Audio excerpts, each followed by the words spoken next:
tender Kiro cheese. Parmigiano Reggiano, Roquefort, Dumont, and Montegoro, River Blue and Gouda. Asiago, Wesley, Dale, Rockland, Reblochon, Halloumi, Feta, Gorgonzola cheese. Oh, Monterey Jack, Bedulada, Pecorino, Swiss Gruyere. I love a veggie tender Kiro cheese. The Pacific Northwest state of Washington is home to an increasing number of really interesting artisan cheeses. Many of them never leave the state, so I've come here to find out more about them.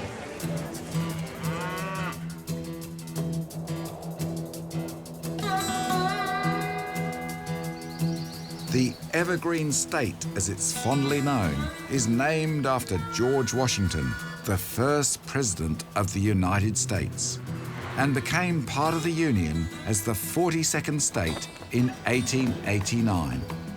Bordered by British Columbia, Oregon, Idaho, and the Pacific Ocean, this remote and very beautiful region was originally home to Native American Indian tribes. Today, more than 50% of the state is still covered in natural forest, which forms an important part of the extensive lumber industry. And the most densely populated area is around the city of Seattle, which is well known as the birthplace of Starbucks coffee and home to Microsoft founder Bill Gates. Chocolate pasta, free samples. My first scheduled stop is Pike Place Market, which is world famous for its flying salmon and wonderful seafood. But in the past decade, it's also developed a reputation for making artisan cheese. When we first started in 2003, we were the 8th licensed cheesemaker in the state of Washington. And now there are over 60, not quite 10 years later, which is really about the same kind of thing that happened to the wine industry in Washington State, where if you went back 25 years ago, there was about 15 wineries, and now there's over 1,000. So Washington State is really kind of a little bit late to the party of developing its own terroir and creating local products, but is coming on with a vengeance now, coming strong. Kurt is widely regarded as one of the founding fathers of Washington State's cheese revolution, and his Beach's Cheese Shop at Pike's Place is the showcase for locally made artisan cheese. This flagship dairy sits on a prominent corner of the market, and cheese is handmade here every day under the gaze of curious passers-by. The dairy shop stocks Beach's cheese and a collection of Kurt's favourite cheeses from Washington State, plus benchmarks from all over the world. Here at Pike Place Market, we get a lot of people where they've never ever tried artisan cheese at all. And so it's important to me that we make our cheese, at least some of our cheese, in such a way that everyone who tries it likes it and starts their interest and love of artisan cheese. And so our standard flagship, which is pasteurized, which is a little bit straighter ahead flavor, but clearly premium, that's the one for the standard tourist. But the person who is really more of a cheese geek always gravitates right to the raw milk. I'm with you, definitely, definitely. Beach's cheeses were delicious, particularly those made from raw milk, which I guess now makes me a cheese geek, according to Kurt. And I was delighted when he offered to share a secret recipe for what he claims is the world's best mac and cheese. But more about that one later. Pike's Place is not the only place to find great artisan cheese in Seattle, and a growing number of farmers markets have provided local cheesemakers with the opportunity to directly meet customers and sell their produce. I'm crossing Puget Sound to visit Washington State's only organic cow's milk dairy making cheese on the farm. It's based at Samish Bay, and I've heard they make 25 different varieties of cheese. The name Samish is derived from the Native American tribe who inhabited the region. And this small organic farmstead was established by Suzanne and Roger Welsher to make cheese from the milk of their mixed herd of organic cows. On arrival, Roger ushered me into the maturation room to sample some of his creations. Can I try the chive one too? Absolutely. Because when I arrived, I saw you sitting there with fresh chives in your lap, fishing the grass out. Yeah. Okay. Fishing the weeds out. You grow them all yourself? Yeah. And tell me how you got into cheese making originally. I bought the farm 15 years ago. We got started 14 years ago with making cheese. Right. Yeah. This is like simple fresh cheese, but that taste of fresh chives just really leaps out of it. Really, really nice. Love it. Oh, good. They just work so well together. And then what do we got further back here? This one's, take a small bite first, Yeah. unless you really like hot. But the habaneros are 3-4 times as hot as the jalapenos. Whoa! That's really hot. Yeah. I might need a glass of water in a minute. Whoa, that is hot. That's great though. Yeah. And it's got this really crumbly, creamy texture, which sort of Yeah. like dissipates it. Yeah. That's fantastic. Whilst Roger and I were busy sampling cheese, in the dairy next door, cheesemaker Chad Clark was hard at work preparing the first batch of cheese for the day. You know, we're making several cheeses today. Okay. With the Lady Smith, and then we'll pull out the queso fresco, Right. and then the Gouda at the end, because the queso fresco is cooked more than the Lady Smith, and the Gouda is cooked more than the queso fresco. Ah, So very the clever. Lady Smith is a softer cheese, cooked Yeah. less. So after we take the queso fresco out, we'll drain part of the way, replace it with hot water. Got it, Second yeah. cook is hot water cook. Yeah. And then we drain all the way out at the end. Okay. This is so clever to use a great big vat like this, which is very efficient, and then break it down to 3 different cheeses. And I've never seen someone take a whole vat like this and turn out 3 different varieties of cheese. Yeah, well, we've got 30 cows' milk going into here. Now, I can see loads of whey pouring off there into a bucket. Yeah, we there. have a bucket there, and then we'll bring out, when we're draining more, we're going to pump it out, and we have a tank out back, and the whey goes to our pigs. You've got pigs as well. Yeah, we raise pigs because they do really well on whey, so that's why we got pigs. We sell beef and pork. Right. Yeah. And okay, so you've got sort of combination of all things. Yeah, and we do yogurt, cheese, beef, and pork. That's what we sell. I really liked the holistic approach to cheese making at this dairy, and the way Roger was not afraid to experiment with unusual natural ingredients. But it was time to leave and return across the Sound, where I'd arranged to visit Mount Townsend Dairy, whose cheese I'd seen in the farmers market in Seattle. There were hundreds and hundreds of small family dairies out here, and right now there are only 3 dairies left within about a 50-mile radius of where we are. Really? Yeah. Only 3? Only 3. And there were hundreds. This was, like I said, the largest creamery in the state was about 10 miles down the road from here at the turn of the century. And there's us, and there's a few small people making goat cheese now as well. So And that's it? that's it. People were so supportive of us, and we got so much help.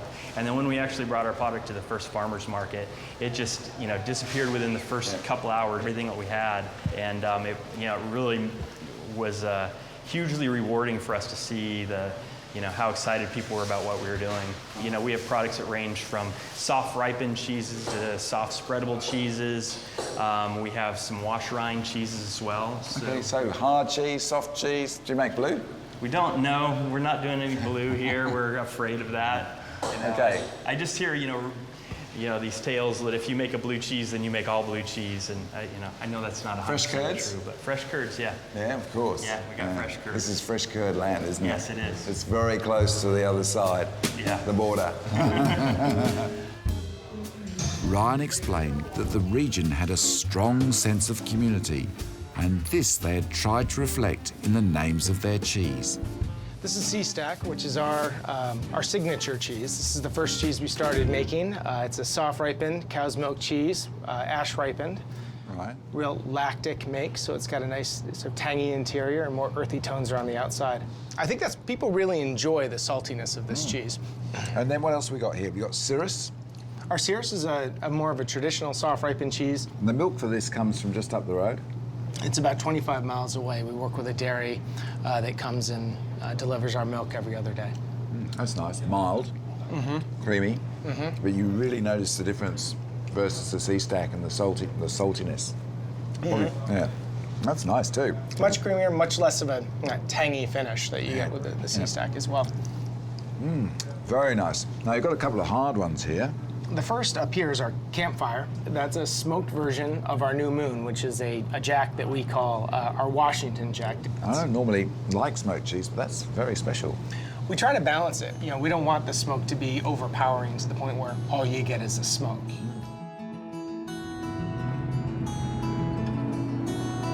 Leaving Port Townsend and heading inland across most of the state, I was on my way to visit a highly recommended goat cheese dairy located near the town of Rice, near the Canadian border. The next dairy on my list is one of Washington State's smallest and certainly one of its most respected. It's based here in beautiful Pleasant Valley, and its name is Quilla Saset.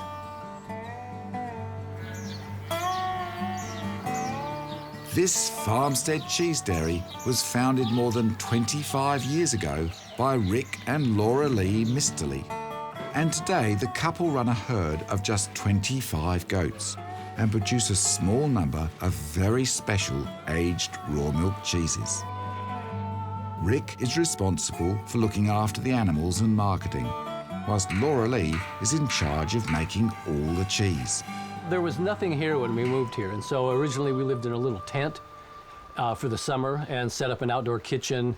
And we moved here with 1 milk goat and 4 goat kids. The interest rates were 21%, and there were no jobs around here. My background had been in construction, and no one was building because interest rates were so high. And I ended up having to take a job on a dairy, working 55 hours a week, a split shift, being there at 5 in the morning and about 4 in the afternoon, making minimum wage. And so, you know, things were a little tough. Rick went on to explain that the couple run workshops on the farm and regularly teach groups on the pleasures of garden-to-table living and cheese-making. We really thought that we should really go for the up-and-coming cooks, people that I met in the restaurant that were interns there or still in culinary school and working. And so that was really the beginning of the cooking school. And 10 years ago, then we had the building ready to go, and we've been doing that ever since. The small herd is milked for 10 months of the year. And on the day I visited, there was just enough milk to make 3 cheeses. So I joined Laura Lee in the dairy to see how this precious cheese was made. It's got a really nice texture, nice, a really lovely finish too. Sort of slightly crumbly but still moist. And then got that lovely salty, tangy, clean goat cheese flavour right at the end. Let's have another taste. Is that about right? What do you like about your cheese? It's fairly mild, but it has flavour. You know, it's not a hard goat cheese to approach. No. Really nice and very special.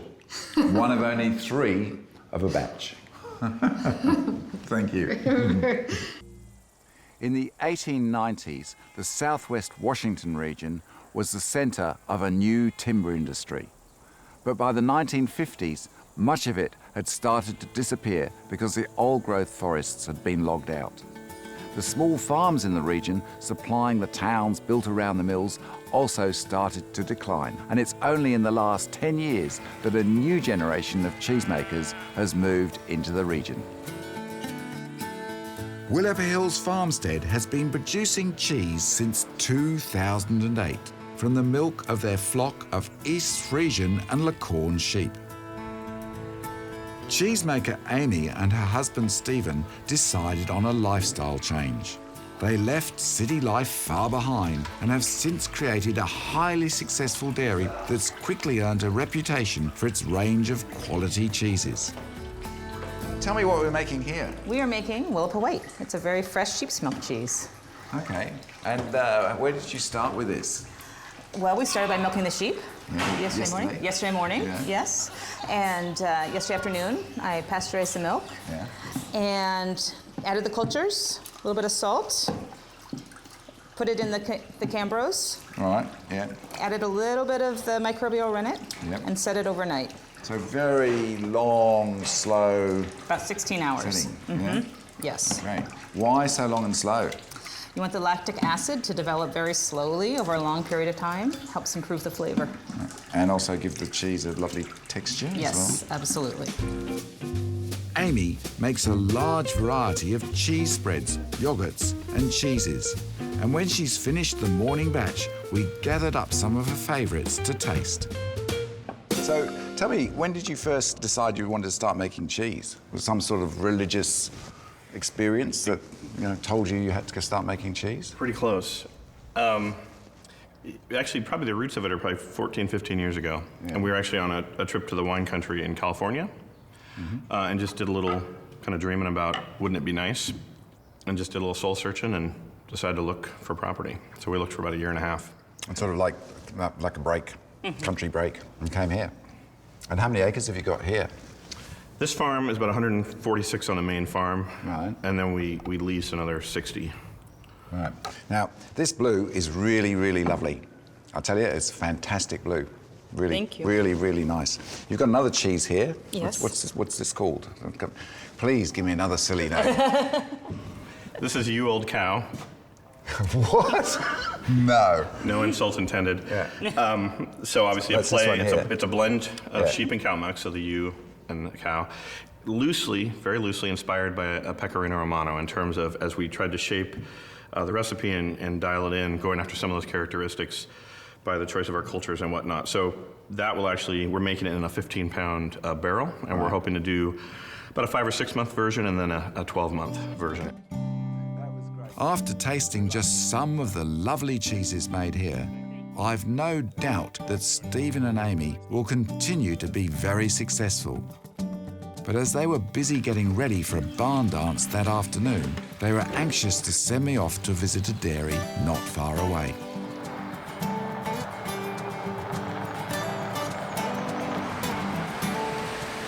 Just up the road, I came to the picturesque 100-year-old farming property known as the Black Sheep Creamery. Devastated in 2007 by a massive flash flood that saw the loss of much of their flock, owners Brad and Meg Gregory have managed to rebuild it with support from neighbours, friends, and their many loyal customers. Wasn't there a story about how you lost all your sheep at one stage? Yep, in '07 we were hit by a flood here in the valley. Several farms were. So it was kind of a freak flash flood. So that was the river over there, yeah? Right, right. Yeah. So it came up, without warning. We didn't have any way to know how bad this was going to be, and it ended up much higher than anything else had been that people knew about. So we had no time to get the sheep anywhere. So we lost 75 out of 100 of our sheep. And how did you replace them? A couple of big donations from people of animals.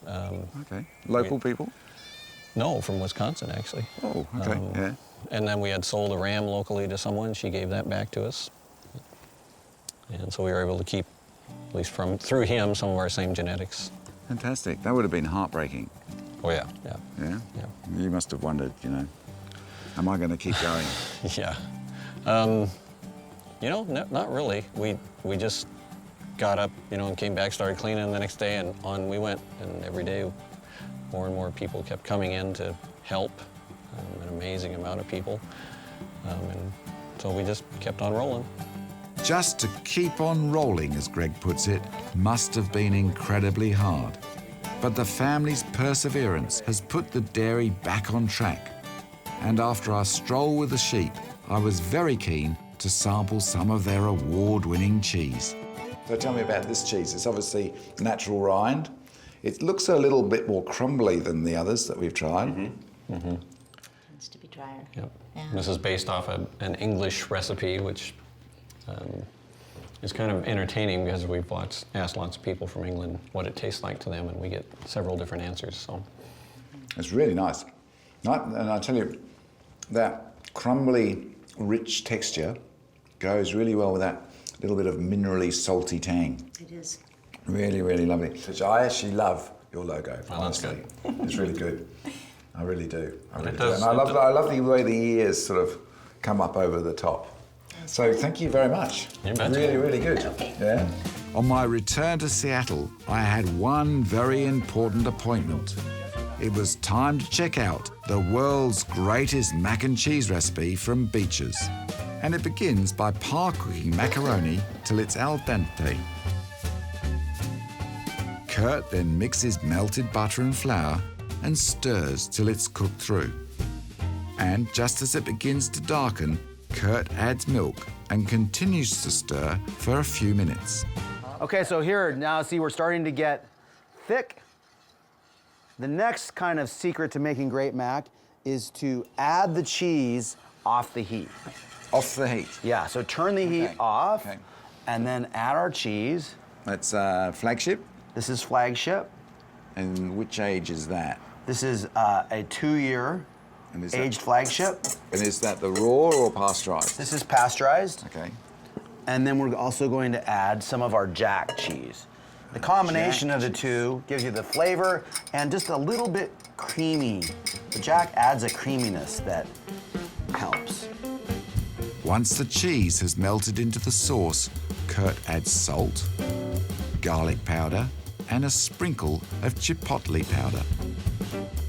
He then adds to this the pasta and pours it into a baking dish to be covered in more Flagship cheese and a final sprinkle of chipotle. And then it's into a moderate oven for 15 minutes.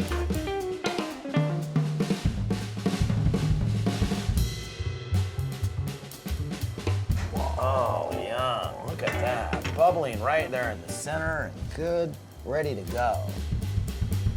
This recipe is both simple and delicious, and a great way to make a crowd-pleasing mac and cheese, where you really taste the cheese.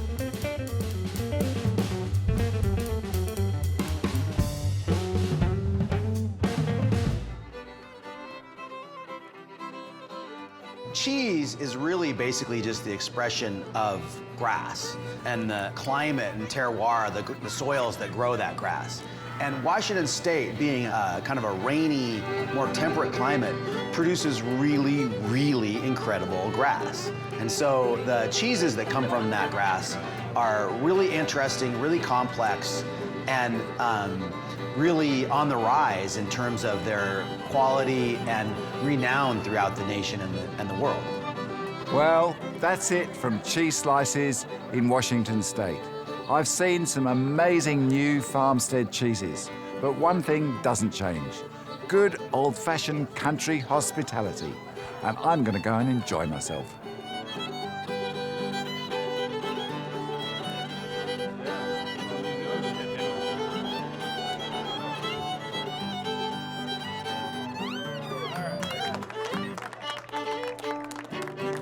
Cheese slices. So, do you want me to put on full blast? I don't think full blast. Cheese slices, Washington State. Okay, 1, 2, 3. Cheese slices.